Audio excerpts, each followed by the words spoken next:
SI के लिए जो मूल विधि एक चैप्टर है उसमें जो है बहुत ही महत्वपूर्ण यह वीडियो आपके लिए साबित हो सकता है। आपकी तैयारी के लिए बहुत ही, अगर आप ध्यान से इस वीडियो को आगे देखते हैं तो निश्चित रूप से आपके लिए बहुत ही लाभप्रद होगा।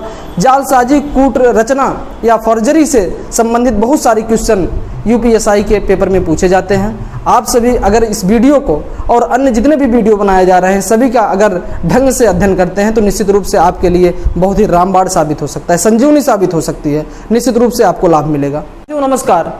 2009 में आमिर खान की एक बहुत ही मशहूर फिल्म आई थी 3 इडियट, जिसको देखकर दर्शकों को खूब आनंद आया। इसी फिल्म में एक चतुर नामक किरदार जब भाषण देना शुरू किया तो उसके भाषण के अंश में आमिर खान ने थोड़ा सा परिवर्तन कर दिया। आमिर खान ने चमत्कार की बजाय वहां पर लिख दिया बलात्कार। बलात्कार पे बलात्कार किए। इसका मतलब है चमत्कार पे चमत्कार किया है। उम्मीद है आगे भी करते रहेंगे।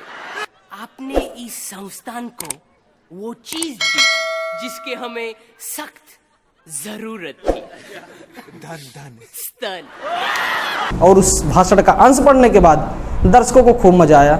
लेकिन आमिर खान ने जो कार्य किया वो जालसाजी था, कूट रचना थी, जिसे अंग्रेजी में फॉर्जरी कहा जाता है। इसी फिल्म में आपने एक चीज़ और भी देखा होगा, एक दृश्य और भी देखा होगा कि आमिर खान वास्तव में पढ़ाई करता है लेकिन मार्कशीट पर जो है किसी दूसरे का नाम लिखा रहता है। तो यहाँ पर भी इस फिल्म के जरिए हम 2 उदाहरण के माध्यम से आपको फॉर्जरी को जो है समझाएंगे। आईपीसी की धारा 463 में इसे परिभाषित किया गया है। भारतीय दंड संहिता 1860 की धारा 463 से 465 के बीच में हम चर्चा करेंगे। 463-64 में परिभाषित किया गया है कूट रचना को, जालसाजी को, फॉर्जरी को। कोई व्यक्ति किसी भी प्रकार के दस्तावेज में, डॉक्यूमेंट में अपने लाभ के लिए और किसी दूसरे को हानि पहुंचाने के लिए, कोई व्यक्ति भी हो सकता है, आम जनमानस भी हो सकता है, किसी को हानि पहुंचाने के उद्देश्य से कपटपूर्ण आशय के साथ उसमें कोई परिवर्तन करता है या पूरा का पूरा दस्तावेज ही जाली या फर्जी जो है रख देता है, किसी के सामने रख देता है और इस दावे के साथ रखता है कि जिससे उसे कुछ ना कुछ लाभ हो जाए, तो उसे फॉर्जरी कहा जाता है। उदाहरण के लिए हम समझते हैं कि सामान्य रूप से कई लोग ऐसे होते हैं कि हाई स्कूल या इंटरमीडिएट की मार्कशीट में जन्म तिथि किसी किसी की जो है चेंज हो जाती है, बदल जाती है। या कुछ लोग ऐसे होते हैं जो आधार कार्ड में कभी कभी रिजर्वेशन कराते समय उसमें नाम में परिवर्तन करा लेते हैं। दरअसल यही कूट रचना है, यही जालसाजी है, जो कि भारतीय दंड संहिता में अपराध बताया गया है। कभी कभी कोई व्यक्ति अपने विश्वसनीय मित्र को या नौकर को कोई चेक देता है और उस चेक में लिखता है कि 5000 रुपये, जाकर इसको आप जो है बैंक से भजा लीजिए, जब जाकर पैसे ले लीजिए। और वह व्यक्ति मित्र या नौकर जाता है और उसमें से 1 जीरो और बढ़ा देता है, वो 50,000 रुपये हो गए। या कोई व्यक्ति ऐसा है जो कि एक शपथ पत्र पर लिखता है कि हम आपको 1 साल बाद 1000 रुपये दे देंगे, और जिस व्यक्ति के हाथ में वह देता है वह व्यक्ति उसमें 1 जीरो और बढ़ा देता है, जिससे उसका अमाउंट 10 गुना बढ़ जाता है और वह जो है 10,000 हो जाता है। तो ऐसा करना जालसाजी है, यही कूट रचना है कि किसी भी दस्तावेज में किसी भी प्रकार का परिवर्तन कर देना जिससे किसी को हानि हो जाए और वह व्यक्ति इस दावे के साथ जो है इस बात को कहे कि यही सत्य है, तो इसे जालसाजी कहा जाता है।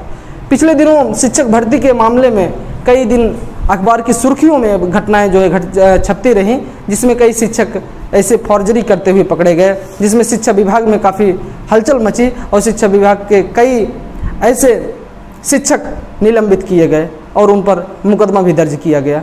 ये सभी जो है फर्जी मार्कशीट लगाकर नौकरी हथियाने के लिए फिराक में थे। तो साथियों, फॉर्जरी के बारे में हम बात करते हैं तो सबसे पहले तो हम आईपीसी की धारा 463 के बारे में पढ़ते हैं। 463 में यह बताया गया है कि कोई व्यक्ति अगर गलत नीयत के साथ आशयपूर्ण तरीके से कपटपूर्वक किसी दस्तावेज को फर्जी, पूरी चाहे वह दस्तावेज पूरी की पूरी फर्जी हो, उसको बना देता है। जैसे हाई स्कूल की मार्कशीट है, कोई व्यक्ति जो है हाई स्कूल की मार्कशीट को जो है फर्जी तरीके से कंप्यूटर से हूबहू उसी डिजाइन में जो है बनाकर तैयार कर देता है। उस लड़के का या विद्यार्थी का नाम लिख देता है, जन्मतिथि लिख देता है, लेकिन वह जाली होता है, तो यह अपराध कहा गया है। आईपीसी की धारा 464 की तरफ बढ़ते हैं, जिसमें यह बताया गया है कि कोई भी व्यक्ति अगर किसी भी इलेक्ट्रॉनिक दस्तावेज में, जैसे इस समय डिजिटल सिग्नेचर का काम खूब चल रहा है, डिजिटल सिग्नेचर को जो है गलत तरीके से उसको साइन करता है, तो वह भी जो है अपराध माना गया है। या फिर जो है कोई ऐसा दस्तावेज है जिसे कंप्यूटर की सहायता से उसमें कोई चिन्ह लगाया जाए, कोई परिवर्तन किया जाए, या कभी कभी हस्ताक्षर कर दिया जाता है। कभी कभी ऐसा होता है कि डॉक्टर से सत्यापन की बात आती है नौकरी के समय, तो कुछ लोग क्या करते हैं कि अपने हाथ से जो है उसमें सिग्नेचर कर देते हैं, मुद्रांकित कर देते हैं, मुद्रा भी लगा देते हैं, मतलब कि मुहर भी उसमें मार देते हैं। तो ऐसा करके वो नौकरी तो पा जाते हैं, लेकिन यह तरीका गलत है, जिसे जालसाजी की श्रेणी में इसे आईपीसी की धारा 464 में समझाया गया। तो इसमें 465 में इसके दंड के बारे में बताया गया है कि अगर कोई व्यक्ति इस तरीके का अपराध करता है, कहीं पर कोई परिवर्तन करता है, किसी डॉक्यूमेंट में, किसी दस्तावेज में इस प्रकार से परिवर्तन करता है, किसी को धोखा देता है, कपटपूर्ण तरीके से ऐसा करता है, तो उसे 2 साल तक की सज़ा का प्रावधान किया गया है। साथ ही साथ जुर्माना भी लगाने का प्रावधान है।